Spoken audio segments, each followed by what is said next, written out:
Olá pessoas, sejam bem-vindos ao canal, meu nome é Marcos Garcia e como prometido, simbora com o how-to do que fazer após instalar o Ubuntu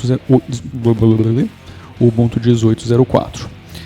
Antes de mais nada, deixa eu frisar aqui que o que está sendo demonstrado aqui não é uma obrigação, você não precisa fazer isso para utilizar o sistema, isso aqui são apenas algumas dicas que eu gostaria de compartilhar com vocês que eu faria se estivesse utilizando o Ubuntu 18.04 hoje. São os passos que eu seguiria após a instalação do sistema. Eu fiz a instalação em um notebook do Minimal Install, ou seja, aquela instalação mínima, então vocês não vão ver praticamente nada pré-instalado no Ubuntu. Eles realmente tiraram a grande maioria das coisas, eu achei isso muito legal. Por enquanto foi o Minimal Install que realmente me agradou bastante. Eu ainda não ouvi as dos outros, das versões finais do 18.04.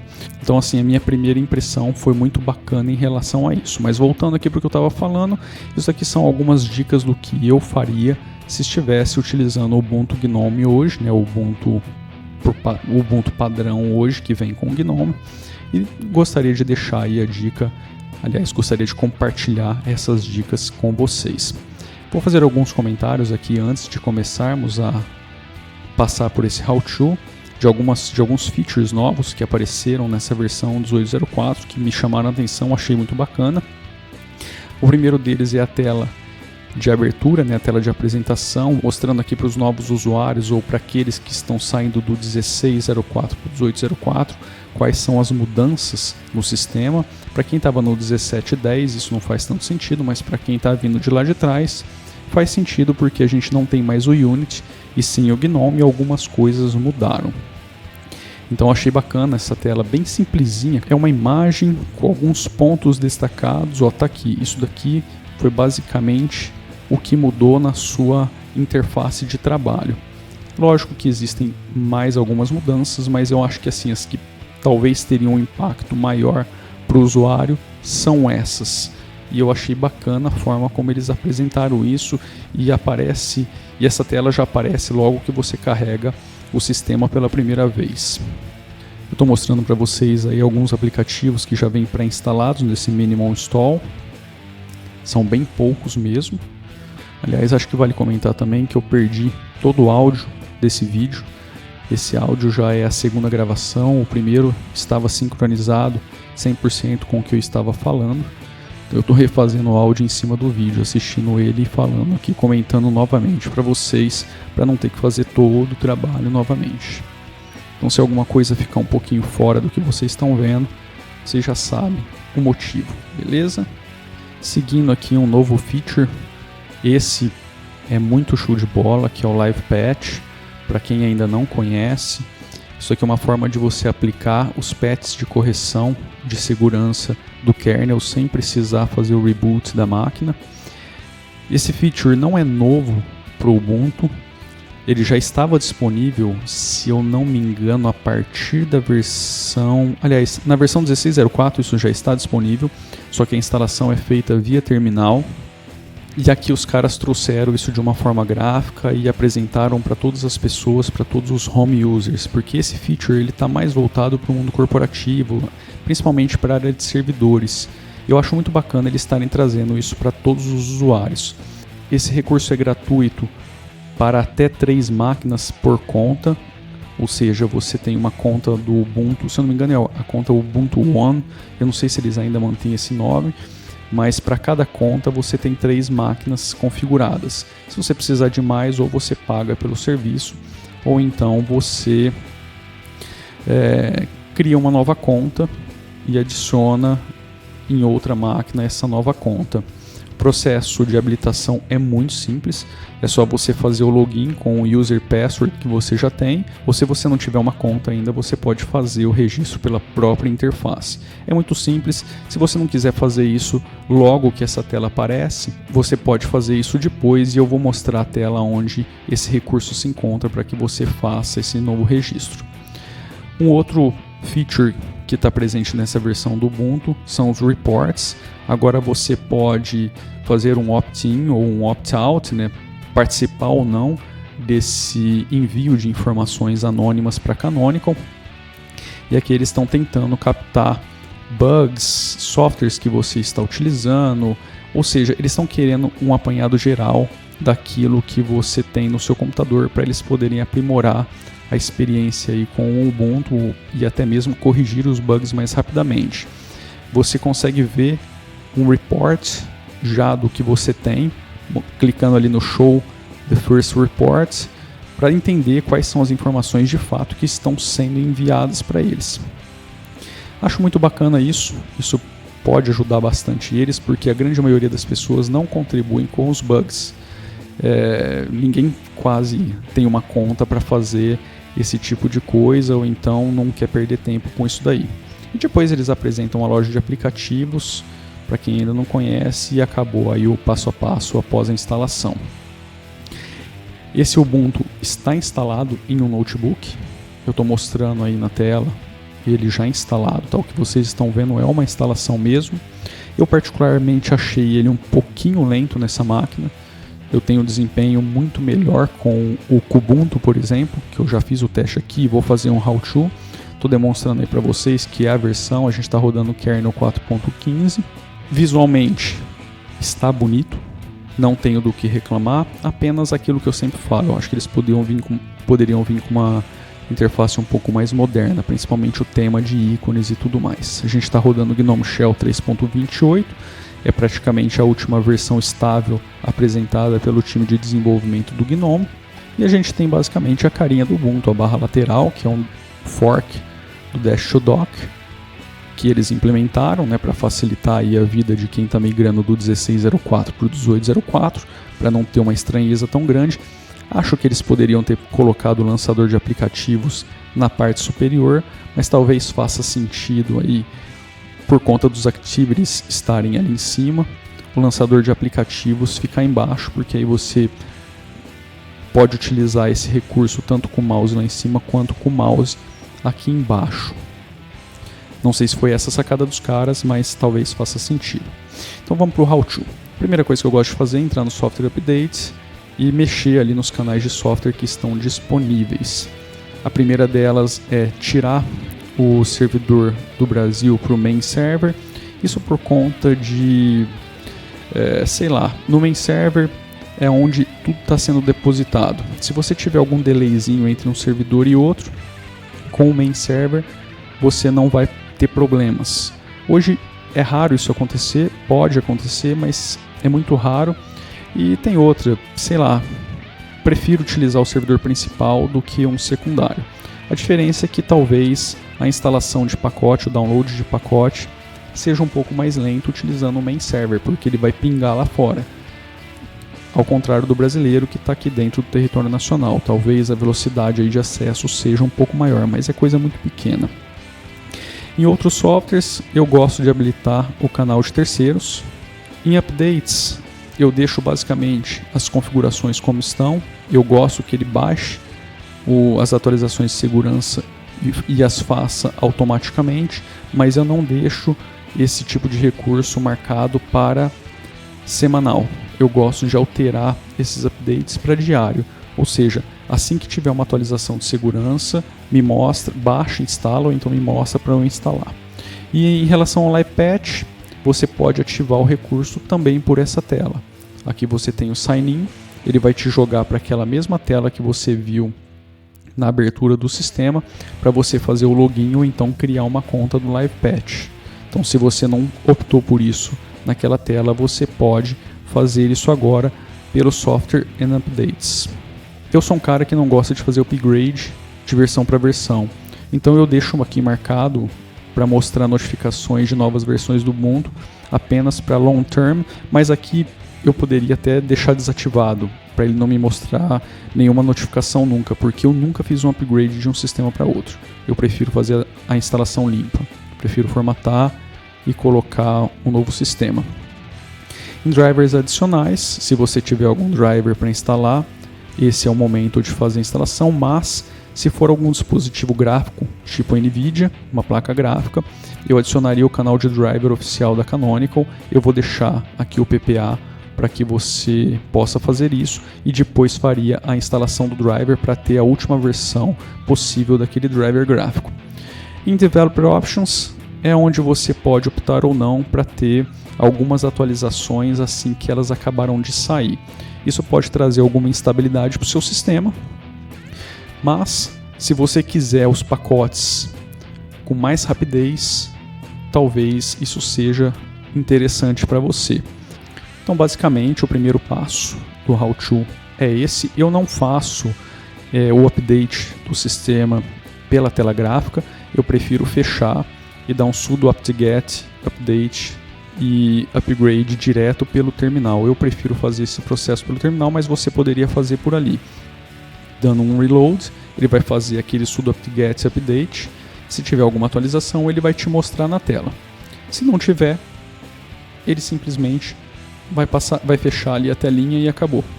Eu estou digitando meio porcão aqui, porque quando eu estava gravando o vídeo, o microfone estava de lado, estava difícil de digitar. Mas basicamente o que eu estou fazendo aqui é o que o sistema faria se eu estivesse dando um reload ali. Eu prefiro fazer esse processo manualmente via terminal, e eu já tenho essa colinha aqui, que é o comando que eu vou colar para vocês aí também na descrição do vídeo, também no link do blog, que é o sudo apt-get update, sudo apt-get upgrade e sudo apt-get dist upgrade. O Ubuntu foi lançado, a versão 18.04 foi lançada no dia 27/4 de 2018. Geralmente, logo no primeiro, segundo ou terceiro dia você já tem pacote para atualizar. Mas felizmente eu rodei aqui o update e o upgrade e não existia nenhum pacote para ser atualizado. É bacana isso, ou seja, acho que os caras conseguiram entregar o sistema dessa vez da forma que eles gostariam. Nenhum bug considerável apareceu aí de última hora para os caras fazerem a atualização. Interessante isso daí. A internet está meio ruinzinha, então demorou um pouquinho para fazer esse update dos canais de software, mas no término vocês vão ver que não tem nenhum pacote para ser atualizado. Aliás, é importante também ressaltar que essa imagem foi baixada hoje, no dia 30. Então, se alguma atualização importante apareceu, talvez eles possam ter compilado aí uma nova imagem disponibilizado já direto no site. Então, descarto o que eu falei porque eu não tenho certeza se essa imagem tem data do dia 27. Então, como vocês estão vendo, a gente não tem nenhuma atualização para fazer. Eu queria até verificar se o GNOME Software estava se comportando já de forma correta para fazer atualização de pacote, mas não vai dar para fazer nesse vídeo. Uma coisa que eu também gosto de fazer é deixar o meu sistema compatível com os arquivos RAR. Eu gosto também de instalar o P7zip, já me foi muito útil no passado para a criação de script. Aliás, eu estou utilizando o P7zip em uma das máquinas, em um dos scripts que eu fiz. Eu cheguei até a publicar aqui o vídeo do rclone. O P7zip está sendo útil para mim nesse script, porque é muito fácil a extração dos arquivos com ele. Achei bacana ele e ele não me pesa nada no sistema, então eu sempre faço a instalação desse carinha aí. Eu acho que essa linha aqui te deixa preparado para compactar e descompactar basicamente todo tipo de arquivo que é utilizado hoje. Eu não vou prosseguir com a instalação porque esse daqui é um vídeo de demonstração, não faz sentido ficar perdendo muito tempo vendo o processo de instalação. Acho que o interessante é vocês entenderem como que a coisa acontece. Para seguir em frente ali é só dar um yes ou um S, né, de sim e boa, tá? Mas eu não vou fazer a instalação aqui porque não faz muito sentido. A segunda coisa que eu geralmente faço é instalar os codecs de áudio e vídeo. E nessa linha você também vai acabar instalando o Flash Player para Firefox e também as fontes proprietárias lá da Microsoft. Se você não quiser o Flash Player, depois você faz a remoção. E se você não quiser as fontes da Microsoft, quando a telinha de agreement aparecer, é só você não concordar que aquilo não vai ser instalado. No meu caso, na instalação do Ubuntu, eu já optei pela instalação de drivers e codecs de terceiros. Então, a lista do que tem para ser instalado será muito pequena quando eu aplicar esse comando. Se eu não tivesse feito isso no momento da instalação, a lista de instalação aqui seria enorme. Vocês iam ver um calhamaço de pacote aqui para ser instalado. Mas eu optei por fazer isso logo na instalação do sistema porque acaba se ganhando um pouco mais de tempo. Aliás, vale ressaltar também que como está no Minimal Install, eu percebi que a instalação do sistema foi um pouquinho mais lenta, porque no Minimal Install não é que ele instala menos coisa, ele vai instalar a imagem inteira e depois vai começar a remover tudo aquilo que você não quer que esteja no seu sistema, que no caso os caras já pré-definiram com o meta de Minimal Install. Mas você vai instalar tudo e depois vai remover. Então assim, a instalação do Ubuntu dessa forma, comigo, se mostrou bem mais lenta do que a instalação do Ubuntu de forma convencional. E faz sentido porque ele vai remover tudo depois que ele instalou. E aqui novamente eu não vou prosseguir com a instalação porque não faz sentido ficar mostrando o processo de instalação aqui. Uma outra coisa que eu sempre faço é instalar o GIMP, o VLC e o GDEB, porque são coisas que eu utilizo frequentemente. O GIMP e o VLC, para mim o VLC supre todas as necessidades de player de áudio e vídeo, eu não preciso de outra coisa. O GDEB porque eu não gosto de instalação via Software Center. Eu prefiro pelo GDEB porque eu vejo quais são as dependências, o Software Center ainda não está muito legal com isso daí, e o GIMP porque eu uso bastante. E novamente eu não vou prosseguir com a instalação porque não faz sentido mostrar o processo todo aqui. Switch Office, eu particularmente gosto do LibreOffice, apesar de não usar muito, mas eu sempre instalo, porque vira e mexe eu preciso de alguma coisa local e aí ela me quebra um galhão. Mas para todas as pessoas eu instalo o LibreOffice. E antigamente eu utilizava um comando apenas de update e upgrade, mas como eu estou utilizando o Minimal Install, eu não tenho ele instalado. Então eu preciso adicionar o canal de software do LibreOffice. Aliás, eu não preciso. Eu poderia dar um sudo apt-get install LibreOffice, mas como eu gosto do LibreOffice nas últimas versões, eu estou adicionando o pacote para receber todas as atualizações dos caras. Se eu estivesse dando um sudo apt-get install LibreOffice, eu ia receber aquilo que está no canal oficial ali da Canonical. É uma coisa interessante, eu estou tirando, vocês estão vendo no vídeo, logo após a inclusão do canal de software, um sudo apt-get update. Isso não é mais necessário. Agora, quando você faz a inclusão de canal de software, o sistema ele automaticamente já faz um sudo apt-get update. Tá? Então, essa parte do comando que está ali na tela, vocês não vão mais ver. Então vocês estão vendo aí que tem um calhamaço de coisa para ser instalado, e também no comando que está sendo exibido na tela ali do vídeo está faltando uma coisinha, que é o pacote de tradução para português. Pelo menos em todas as experiências que eu tive, quando instalando o LibreOffice dessa forma, a tradução PTBR não vinha. Então eu vou colocar aqui também mais um comandozinho para que esse pacotinho pequeno seja instalado e você não tenha problema aí com a língua, ele já fique no PTBR. E basicamente assim, o que eu faria hoje, após a instalação, em termos funcionais, seria isso. É lógico que tem gente que tem, por exemplo, a necessidade do Java, do VirtualBox e vários outros softwares, mas basicamente, em termos funcionais, para utilizar o sistema, para mim hoje, seria basicamente isso. Eu também instalaria o Chrome, porque eu ainda utilizo o Chrome, e a partir daí eu começaria a mexer em algumas coisas cosméticas. Por exemplo, eu não suporto esse application menu que os caras do GNOME utilizam. Para mim isso não faz sentido nenhum. Cada aplicativo abre de um jeito. Eu prefiro aquele ícone que fica ali na janela mesmo dos aplicativos. Infelizmente o time do Ubuntu modificou a posição desse carinha. Tem como você alterar isso via terminal se você souber o caminho direitinho, ou então via dconf, se eu não me engano é dconf ou dconf, acho que é dconf. Tem como você modificar isso, mas não vou chegar nesse ponto aqui nesse vídeo, tá? O problema é que para você fazer configurações mais cosméticas no GNOME, você precisa instalar o GNOME Tweak. Então eu estou demonstrando aqui para vocês a instalação do GNOME Tweak via Software Center, não via terminal, só para quebrar um pouquinho aí a forma como instalar pacotes no Ubuntu.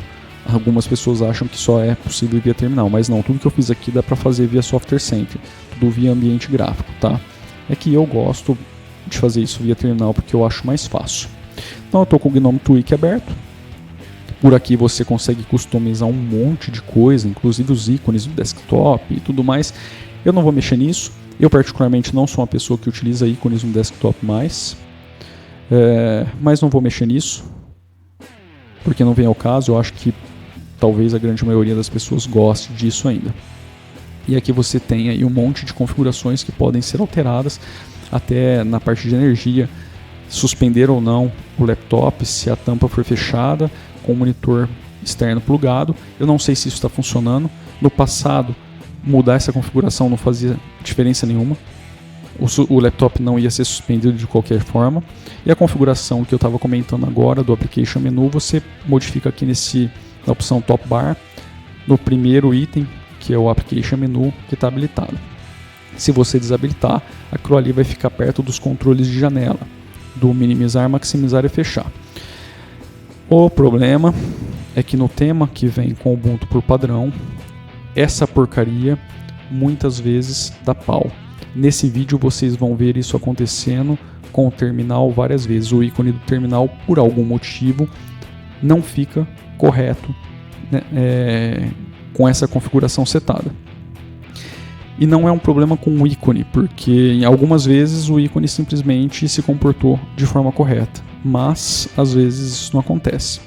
Eu gosto também de habilitar a data na barra de superior e também gosto de habilitar o número da semana. Isso me é útil.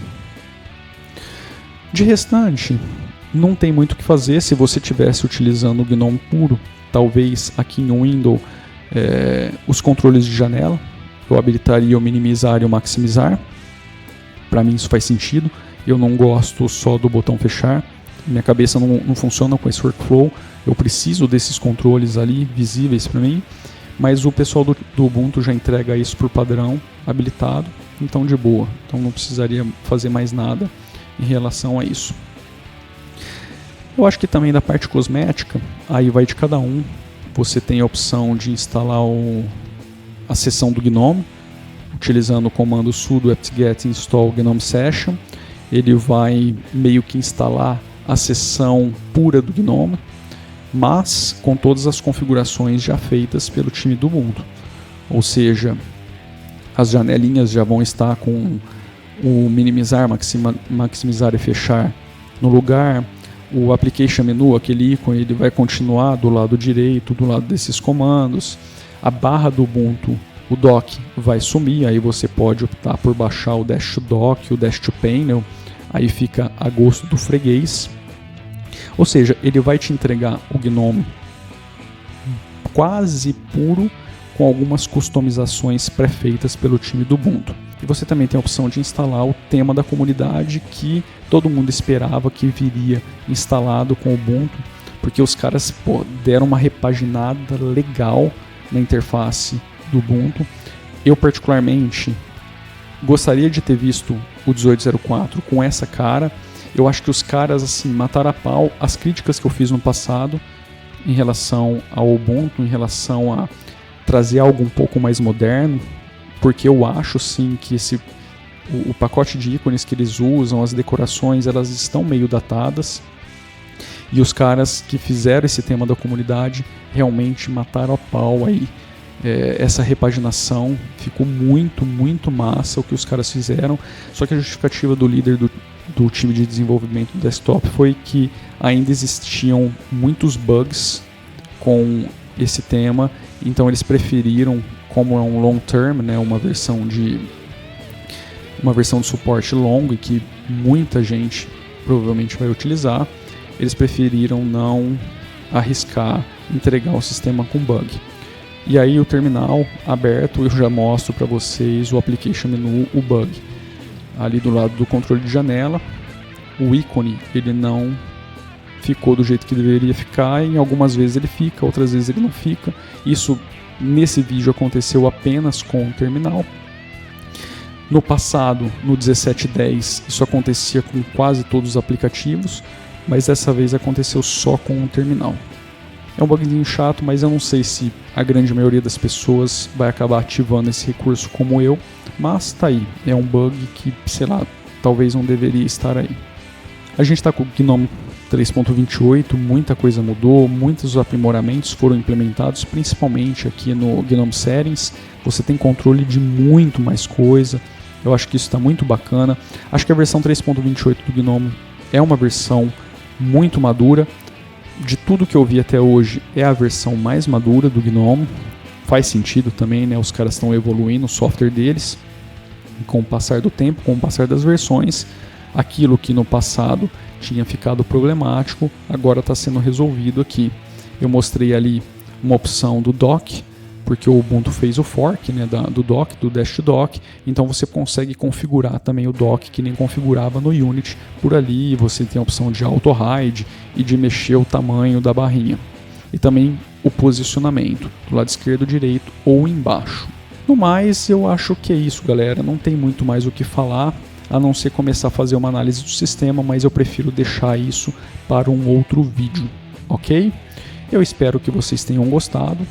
Novamente, isso não é uma regra, as pessoas não têm que seguir esse passo a passo para utilizar o sistema, é apenas um conjunto de dicas que eu gostaria de passar para vocês para melhorar um pouco a sua experiência de uso aí com o Ubuntu. Então é isso, eu vou ficando por aqui, espero que vocês tenham gostado, um grande abraço, fui!